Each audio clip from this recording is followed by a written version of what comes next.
এমন কোনো কাজ করবেন না যাতে আপনাদের এতদিনকার সংগ্রাম আত্মত্যাগ বিফলে যায়। আপনাদের এ ত্যাগ শুধু দল নয়, জাতি চিরকাল স্মরণ রাখবে।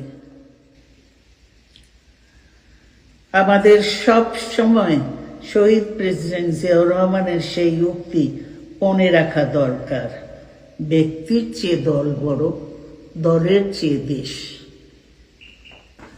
বাংলাদেশের সর্বস্তরের মানুষ, বিশেষ করে তরুণ সমাজ আজ এক ইতিবাচক গণতান্ত্রিক পরিবর্তনের জন্য উন্মুখ হয়ে আছে।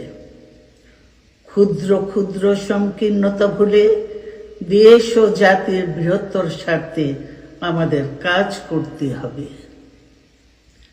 এখনো ফ্যাসিস্টদের দোসররা এবং বাংলাদেশের শত্রুরা গণ অভ্যুত্থানের মাধ্যমে প্রাপ্ত অর্জনকে নস্যাৎ করার জন্য গভীর চক্রান্তে লিপ্ত রয়েছে।